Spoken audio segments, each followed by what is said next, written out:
want you to kill every golfer on the course. Check me if I'm wrong, Sandy, but if I kill all the golfers, they're gonna lock me up and throw away the key. Golfers! They're Greek, kid, not golfers. The little brown furry rodents. We can do that. Hey guys, welcome back to R&R Reviews Unscripted, where me and my brother Nick here are just going to take some time to dive deep into our reviews and explain exactly why we mean what we mean. Today's topic is going to be the infamous classic comedy, which is held dearly by so many, Caddyshack, directed by Harold Ramis, starring Chevy Chase, Ted Knight, Bill Murray, Rodney Dangerfield, and a bunch more names that we don't really care about. People who might have been big back then but aren't anymore. And I just want to ask you today, how you doing, Joe? I'm doing good. How you doing, Nick? Oh, I'm all right.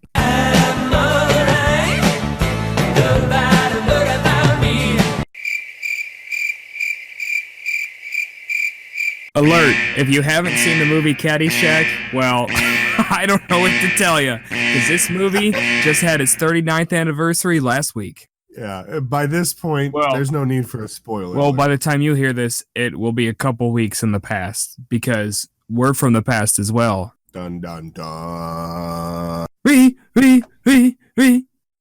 So, Caddyshack. As you can see on our Facebook page, R&R Reviews, we gave Caddyshack a overall rating of 4.9 out of 10 points. And let me just get out in front of this right now. I know you guys are thinking, you guys are insane, why did you rate this so low? Well look, here's the thing about this movie, we have to take it for face value. This movie is super popular for everyone, knowing that it's based off of a lot of improv and a lot of the behind the scenes stuff about this movie. But not everybody cares about that stuff, so when we rate a movie, we're taking it solely for its face value. We're taking for, we just watched it, if we knew nothing about it, how would we rate it? And that's what we did with this movie. And that's why it has the score it has. Exactly. This movie virtually has no plot. You know, there's not a lot of score presence, although the soundtrack is still well known. So really what's driving this movie to be great is the cast. And that's one of the only things that's really got going for it. I have to completely agree with you. There's no character development. There feels like there's no build. It feels like there's no climax. At points we're just kind of like, where's this going? We try to appreciate the film for the day that it was made. Obviously, we've seen comedies made up years and years and years and years after this that have been based off this or built off of this kind of movie. But I think that, you know, it was funny. It definitely made me laugh. I question the iconicness of it. Right. And this movie is, a lot of the jokes are dated, and there are some dated themes in this movie, especially when it comes to the females. So that also, you know, can pull on how great this movie can really be, especially to a generation who is as woke as we are. As woke as we are, you know. And I want to clarify a little bit of what he's saying there. You know, looking at this through 2019 eyes, the women in this movie are basically pawns and props. They're over-sexualized, sexually exploited. They're viewed as almost like the word Nick used, floozies. They're just kind of thrown around. They have no real purpose in the story. You know, they just kind of abuse the characters that are women in this film. And, you know, that kind of goes with the generation that it was made in, I suppose. But looking at this now, we can definitely see how crazy things have changed and for the better in this standpoint from the past that it was. And I wasn't trying to use the word floozy in a derogatory term. I was just trying to think of the most polite way to say how these women were portrayed in this movie. I mean, I gotta be honest, I'm probably the most humblest person I know. I would never say something mean just because.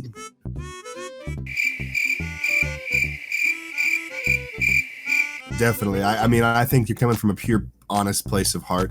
You know, so if you can put past the fact of how they treat the women, how they portray the women, how they show the women and use the women in the film, then we've definitely got some funny scenes here. Bill Murray is at the start of his career. He's a baby. Literally, I think the second film, you know, major film that he starred in here at this point. You know, he definitely delivers some great parts, some great lines.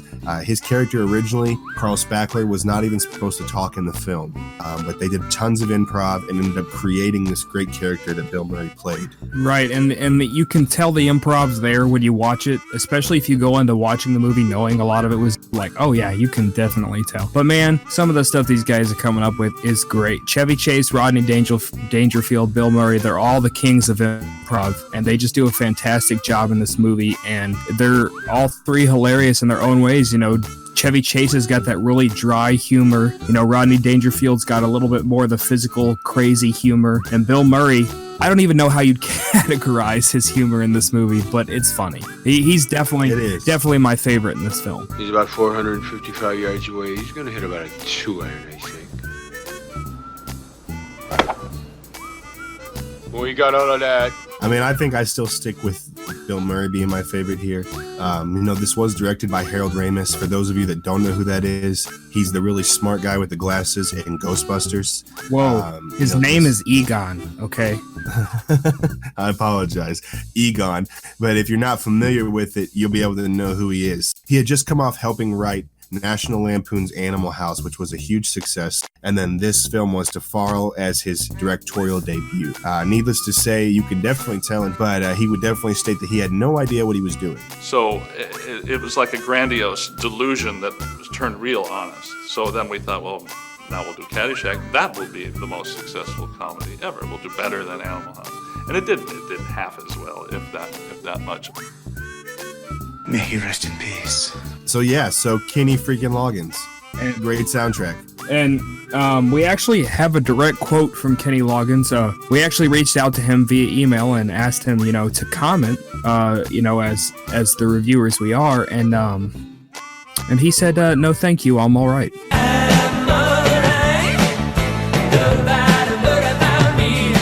I'm all right. It's definitely some iconic music in this film that was written particularly for this film by Kenny Loggins. So that definitely plays a big part there. Ted Knight also super angry all the time. I mean, the guy just must live angry. I mean, he plays it very well in this film. He's just constantly mad about everything, especially Rodney Dangerfield in this movie.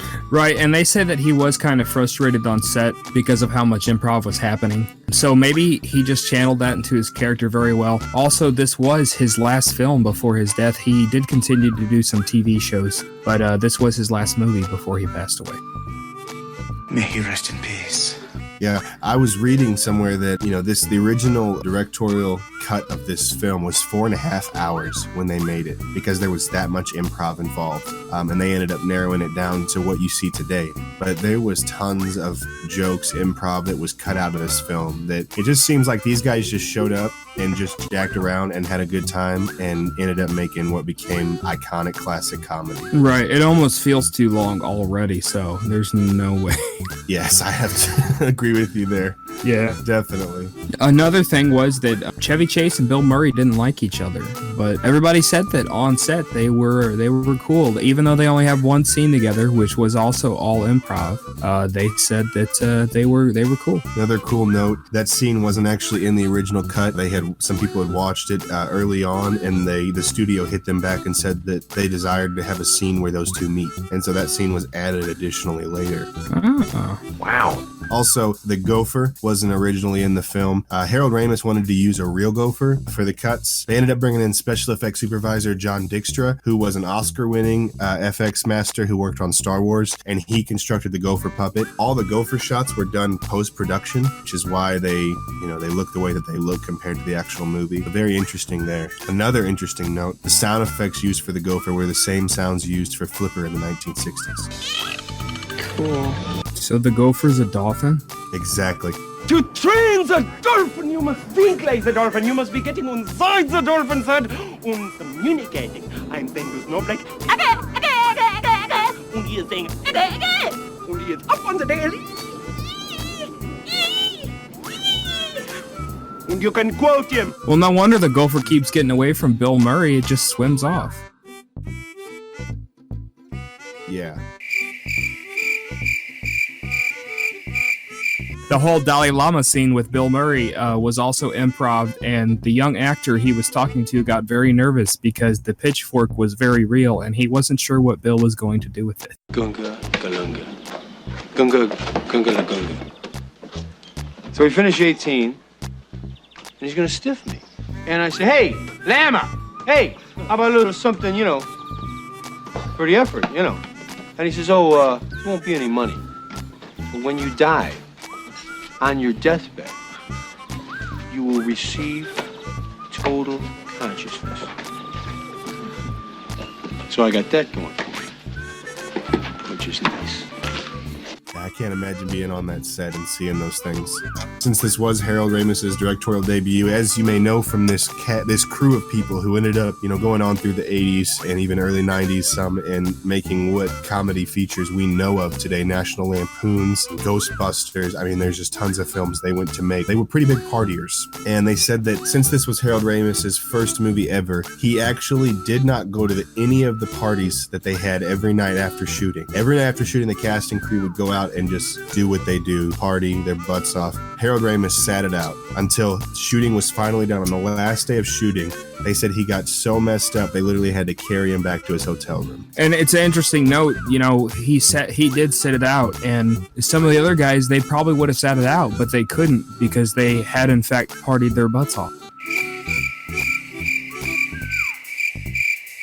So overall, this movie has hardly any plot, no character development. It's just a bunch of improv, a bunch of guys hanging out, making jokes, and they ended up plugging it in. I feel like a part of this is luck with how successful it was. A part of it is just the age and the very time period that it was made in. At this point in history, if they made this film today, it would be not successful at all. But we must appreciate it for what it is. There are tons of comedy classics that we enjoy that were built off of ideas and things that have happened because of movies like Caddyshack. All right, guys. Well, that's about all we got to say about that. We will see you guys next time. Be sure to hop on our Facebook page or our YouTube page. Leave us a comment. Let us know what you thought about this movie. Maybe drop, some future review suggestions. Or feel free to email us. That is rogerscinemahood@gmail.com. That's ROGERSCINEMAHOOD@gmail.com. That's gmail.com. We'll see you guys next time. Don't forget, it's a beautiful day in the cinema hood.